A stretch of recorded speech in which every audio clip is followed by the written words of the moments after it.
Hello friends, आपल्या सर्वांची आवडती मालिका वचन दिले तू मला या मालिकेच्या आजच्या मंगळवार 31 मार्चच्या एपिसोडमध्ये एकानंतर एक जबरदस्त ट्विस्ट आले आहेत. आजच्या एपिसोडमध्ये ऊर्जाने चक्क लग्न करण्याचा निर्णय घेतलाय. जोपर्यंत माझं लग्न होणार नाही तोपर्यंत शौर्य माझा पिच्छा सोडणार नाही असं तिला वाटलं आणि तिने चक्क पूर्वाला आपलं लग्न करून द्यायला सांगितलंय. आणि ही गोष्ट जेव्हा शौर्यला समजली तेव्हा शौर्यला जबर धक्का बसला. शौर्य हा बेशुद्ध पडलाय आणि डॉक्टरांनी सांगितलंय की जर शौर्य 3 तासाच्या आत शुद्धीवर नाही आला तर तो कोमात जाऊ शकतो. त्यामुळे हर्षवर्धन आणि आजीला जबर धक्का बसलाय. मग आजी आता काय करणार? ती ऊर्जाला मनवू शकेल का? ऊर्जा शौर्यशी लग्न करणार का? या केसच्या निकालाआधीच आपल्याला ऊर्जा आणि शौर्याचं लग्न पाहायला मिळेल का? हे सगळं पाहणं खूप इंटरेस्टिंग असणार आहे. मग हे सगळं नेमकं घडलं तरी कसं हे जाणून घेण्यासाठी हा व्हिडिओ शेवटपर्यंत नक्की पहा. फ्रेंड्स, आजच्या एपिसोडच्या सुरुवातीलाच बंटी पद्माला म्हणतो, ताई तू जेवण का केलं नाहीये? तू जेवण करून घे. परंतु पद्मा ही जेवण करण्यास नकार देते आणि म्हणते मी नंतर जेवण करेल. तेवढ्यात ऊर्जा तेथे येते आणि बंटीला एक भलं मोठं चॉकलेट देते आणि त्याला सांगते, बंटी तुझ्या फ्रेंड्सबरोबर जाऊन चॉकलेट खातोस का? बंटी म्हणतो ठीक आहे आणि तो बाहेर निघून जातो. पद्मा ही ऊर्जाशी काहीच बोलत नाही आणि ऊर्जा ही पद्माला सॉरी म्हणते. Padma, I am really sorry. माझं चुकलं, मला माफ कर. मी असं नव्हतं बोलायला पाहिजे. पण माझ्याबरोबर इतका मोठा विश्वासघात झालाय ना की त्या रागाच्या भरात मी हे सगळं बोलून गेले. पण मी स्वतःला डिफेंड करत नाहीये. मला मान्य आहे माझी चूक झाली. मी असं नव्हतं बोलायला पाहिजे. तुला चक्क तुझा विनयभंग झालाच नाहीये असं नव्हतं विचारायला पाहिजे. खरंच मला माफ कर. पद्माच्या डोळ्यात पाणी येतं. ती डोळे पुसते. ऊर्जासुद्धा रडू लागते आणि म्हणते, तू सुद्धा माझी मनस्थिती समजून घे ना. माझ्याबरोबर जे काही झालं ते सुद्धा चुकीचंच घडलं ना. तेव्हा पद्मा ही ऊर्जाला म्हणते, ताई तू नको माफी मागूस. तर ऊर्जा ही चक्क पद्मासमोर हात जोडते आणि म्हणते, मला माफ कर.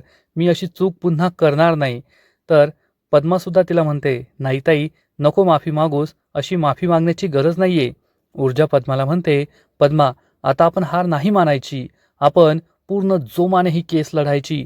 पुरावे शोधून काढायचे आणि मी तुला ही केस जिंकून देणारच. तुला न्याय मिळवून देणारच.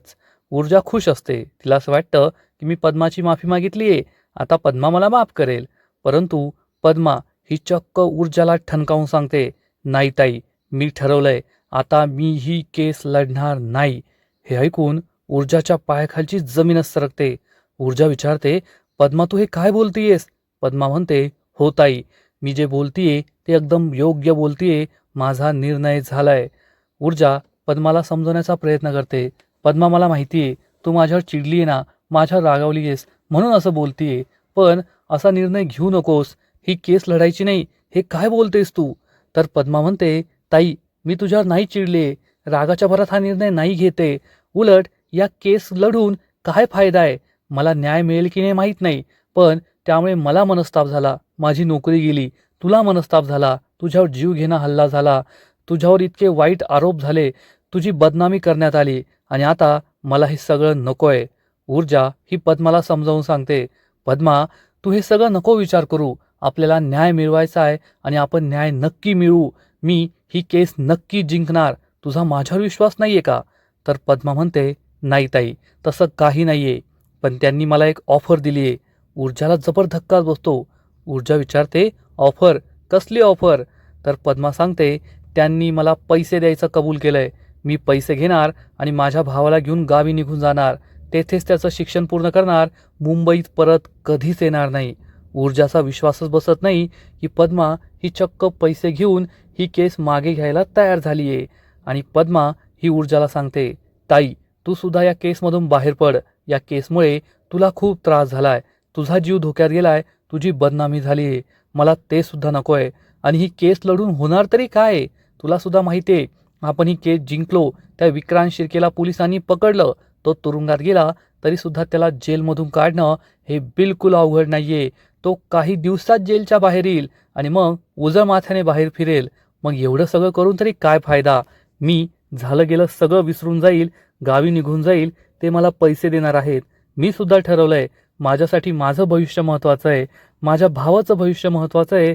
मी ते पैसे घेणारे आणि गावी निघून जाणारे. ऊर्जाला खूप वाईट वाटतं. ऊर्जा ही पद्माला समजवण्याचा प्रयत्न करते.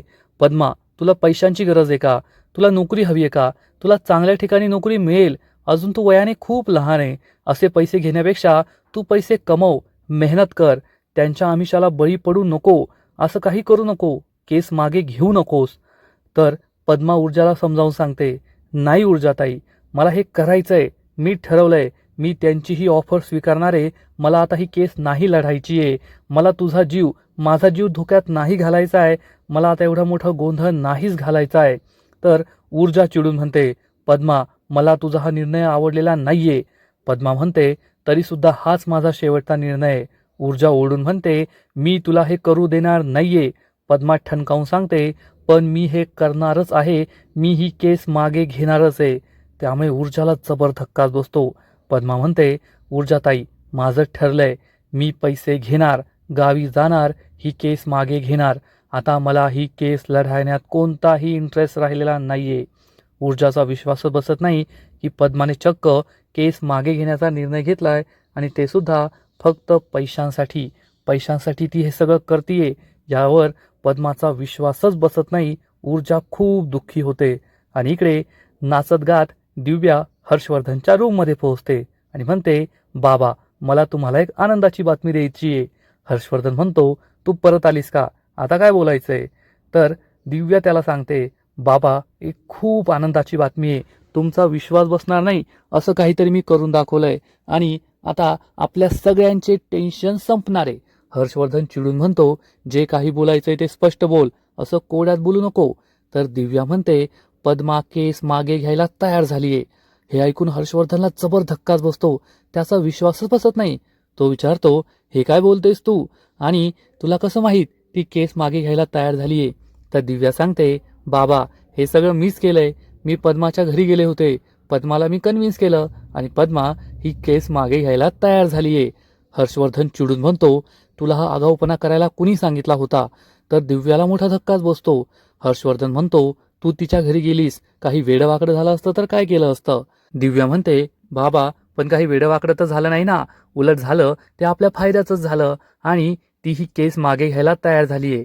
फक्त तिची एक अट आहे. हर्षवर्धन विचारतो, कोणती अट?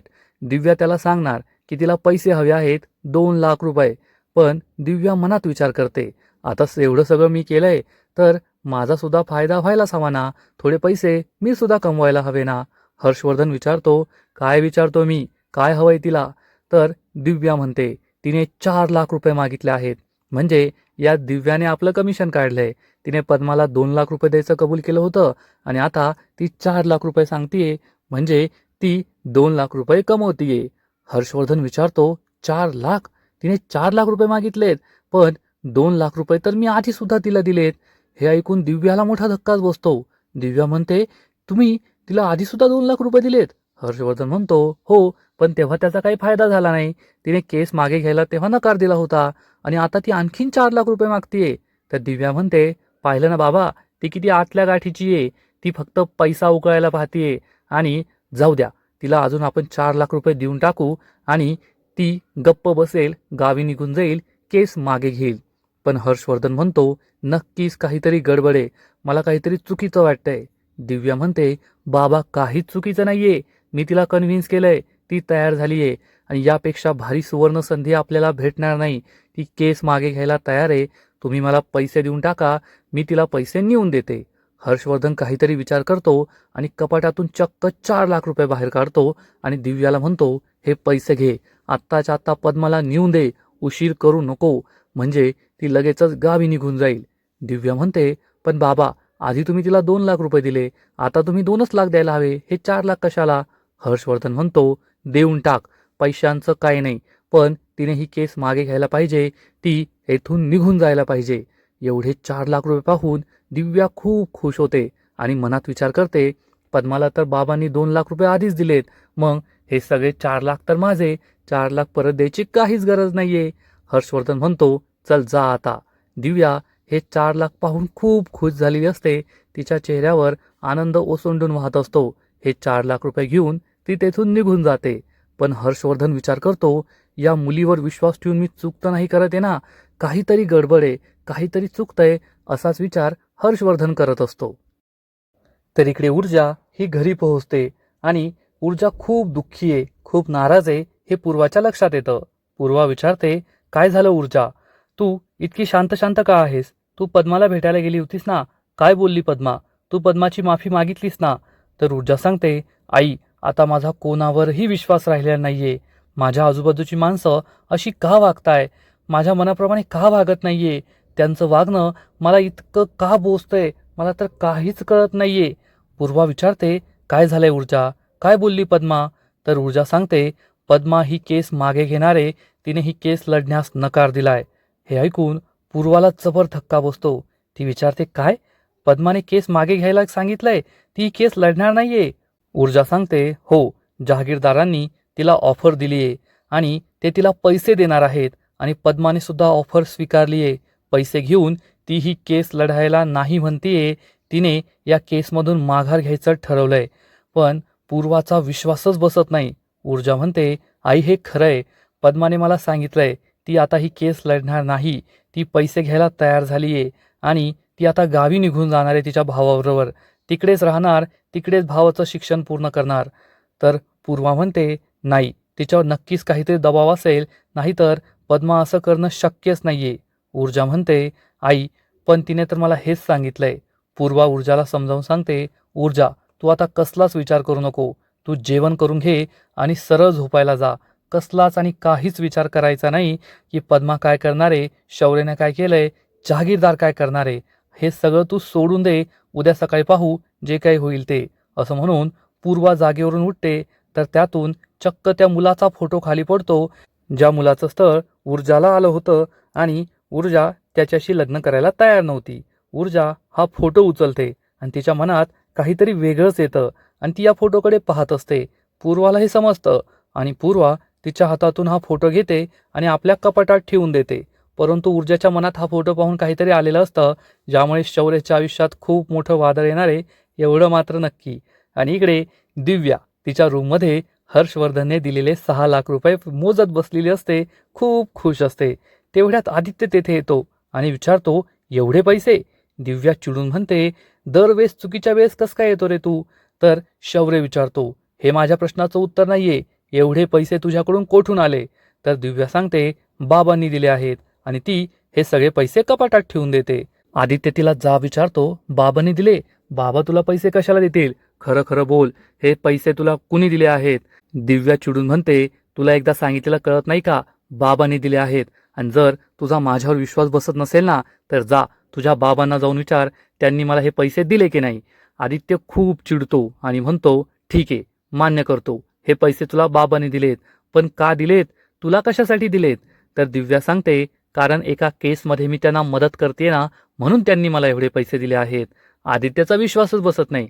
आदित्य म्हणतो, तू कोणत्या केसमध्ये बाबांना मदत करतेय आणि तू काय मदत करणार आहे? खोटं बोलू नकोस.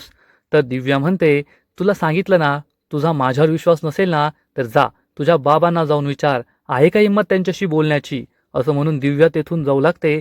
तर आदित्य तिचा हात पकडतो, तिला थांबवतो आणि म्हणतो, दिव्या, माझ्या प्रश्नांची सरळ उत्तर द्यायची, जास्त नाटकं करायची नाही. खरं खरं सांग, हे पैसे त्यांनी तुला का दिले आहेत? तर दिव्या म्हणते, त्यांनी माझ्यावर एक मोठी जबाबदारी सोपवली आहे. ही कॅश आहे ना, रोकड आहे, त्यांना भीती वाटते सांभाळण्याची, म्हणून त्यांनी मला सांभाळायला दिले. आणि हे ऐकून तर आदित्यचा बिलकुल विश्वास पटत नाही. तो म्हणतो, खोटं बोलू नकोस, खरं खरं सांग मला, हे पैसे तुला त्यांनी का दिले आहेत?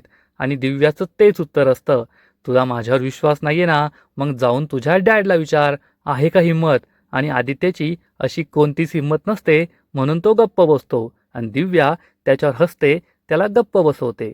आणि इकडे आपली ऊर्जा दुःखी होऊन आपल्या स्कूटरजवळ बसलेली असते. शौर्यबरोबर घालवलेले सगळे आनंदाचे क्षण तिला आठवतात, की शौर्यबरोबर मी किती खुश होते, माझं शौर्यवर प्रेम होतं, आपण दोघांनी एकमेकांबरोबर किती आनंदाचे क्षण घालवले होते, हे सगळं तिला आठवत असतं. आणि त्याच वेळेस शौर्याने आपला कसा विश्वासघात केला. शौर्यला नक्कीच या केसबद्दल सगळे धागेदोरे मिळवायचे होते, म्हणून तो आपल्याबरोबर प्रेमाचं नाटक करत होता, हे सुद्धा ऊर्जाला आठवतं आणि तिचा शौर्यावर संशय असतो. आणि इकडे आपला मजनू म्हणजे शौर्य सुद्धा दुःखी होऊन बसलेला असतो.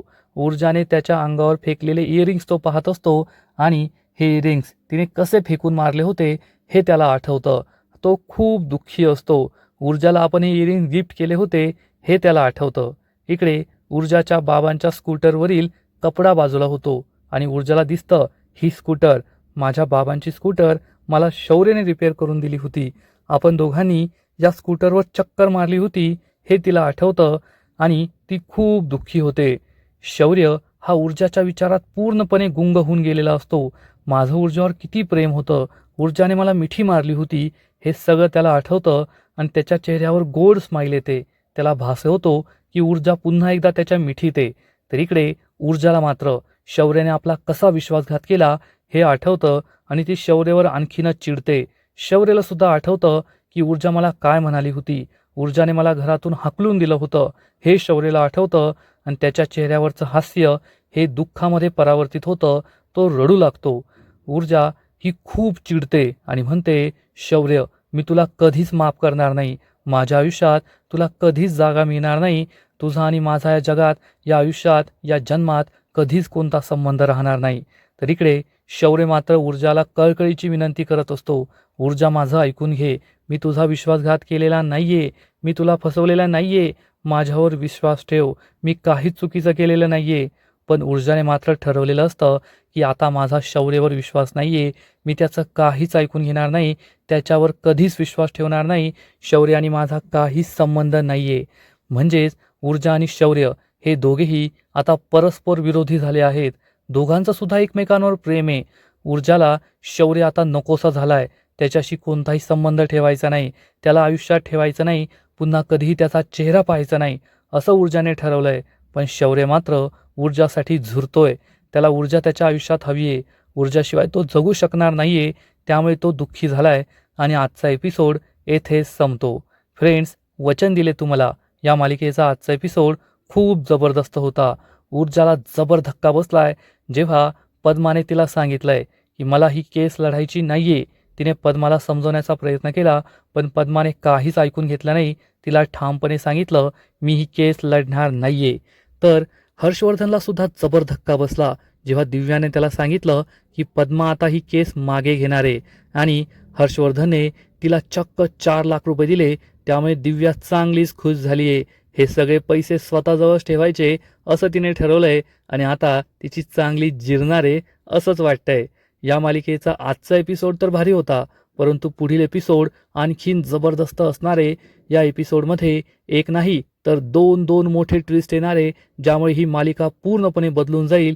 मालिकेची गोष्ट पूर्णपणे बदलून जाईल. मग नेमकं घडणार तरी काय? तर फ्रेंड्स, वचन दिले तुम्हाला या मालिकेच्या पुढील एपिसोडमध्ये आपण पाहू की एकीकडे ऊर्जा जो मुलाचा फोटो पाहत होती काल रात्री, ती चक्क पूर्वाला सांगणार, आई मला त्या मुलाशी लग्न करायचंय, त्या मुलाला त्याच्या आईबाबांना बोलून घे, त्यांच्याशी बोल, मी त्या मुलाशी लग्न करेल. हे ऐकून पूर्वाला जबर धक्काच बसणार आणि पूर्वा विचारेल, ऊर्जा ही तू काय बोलतेय, अचानक तू लग्नाचा निर्णय का घेतला? तर ऊर्जा म्हणेल, कारण आई जोपर्यंत माझं दुसऱ्या मुलाशी लग्न होत नाही तोपर्यंत शौर्य गप्प बसणार नाही, तो त्याचे प्रयत्न सोडणार नाही, तो पुन्हा पुन्हा मला भेटायला येईल, मला त्रास देईल. त्यामुळे आता लग्न करणं हा एकच पर्याय आहे, मला त्या मुलाशी लग्न करायचंय, माझं लग्न ठरव. हे ऐकून पूर्वाला सुद्धा जबर धक्काच बसणार. मग पूर्वा हे लग्न जमवायला तयार होईल का? ती ऊर्जा आणि त्या मुलाचं लग्न लावून देणार का? हे पाहणं खूप इंटरेस्टिंग असणार आहे. आणि दुसरीकडे शौर्य हा ऊर्जाच्या आठवणीत एवढा व्याकुळ होईल, त्याने खाणं पिणं सोडलेलं असेल, रात्रंदिवस तो रडत असेल, ज्यामुळे चक्क त्याला चक्कर येणार, तो बेशुद्ध होणार आणि मग घरातील सगळे डॉक्टरांना बोलून घेतील. डॉक्टर शौर्यला चेक करतील आणि चक्क घरातील सगळ्यांना सांगतील की पुढील 3 तासात जर शौर्याचा ताप उतरला नाही तर शौर्य हा कोमात जाऊ शकतो आणि त्यानंतर त्याच्या जीवावर सुद्धा बेतू शकतं. हे ऐकून हर्षवर्धन, आदित्य, आजी या सगळ्यांना जबर धक्काच बसेल आणि आदित्य, हर्षवर्धन यांच्या मनात हाच प्रश्न असेल की शौर्याला हे असं अचानक का झालं? शौर्य कोमात जाऊ शकतो, हे सगळं कसं होऊ शकतं? पण आजीला सगळं माहीत असणार. त्यामुळे आजी मनात विचार करेल, शौर्य मला तुझं दुखणं माहिती आहे आणि त्या दुखण्याचा इलाज सुद्धा माहिती आहे. तू कसा बरा होशील ते मला माहिती आहे आणि आता मी तेच करणार. आणि आजी काय करणार हे आपल्या सगळ्यांना माहिती आहे. आजी ही सरळ सरळ ऊर्जाच्या घरी जाईल आणि ऊर्जाला विनंती करेल की तुम्ही लवकरात लवकर शौर्य आणि ऊर्जाचं लग्न लावून द्या, नाहीतर शौर्याच्या जीवावर बेतू शकतं, तो कोमात जाऊ शकतो. पण आजीवर ऊर्जा आणि पूर्वाचा विश्वास बसणार नाही, हे सगळं नाटक आहे असंच त्यांना वाटेल. मग आजी ही ऊर्जाला मनवू शकेल का? जेव्हा ऊर्जाला खरोखर कळेल की हो शौर्य कोमात जाऊ शकतो, तेव्हा तिचा निर्णय काय असणार? ती शौर्यबरोबर लग्न करायला होकार देईल का? ऊर्जा आणि शौर्याचं लग्न होणार का? एकाच घरात राहून हर्षवर्धन आणि ऊर्जा एकमेकांविरुद्ध केस लढणार का? हे सगळं पाहणं खूप इंटरेस्टिंग असणार आहे. तर फ्रेंड्स, तुम्हाला सुद्धा वचन दिले तुम्हाला ही मालिका आवडते का? नक्कीच कमेंट करून सांगा. आणि या मालिकेचे असेच नवीन नवीन एपिसोड, नवीन नवीन अपडेट सर्वात आधी पाहण्यासाठी व्हिडिओला लाईक करा, शेअर करा, चॅनलला सबस्क्राईब करून बेल आयकॉनवर क्लिक करा. म्हणजे या मालिकेचा नवीन एपिसोड येतात सगळ्यात आधी तुम्हाला नोटिफिकेशन मिळेल आणि नवीन एपिसोड पाहता येईल. खूप खूप खूप धन्यवाद.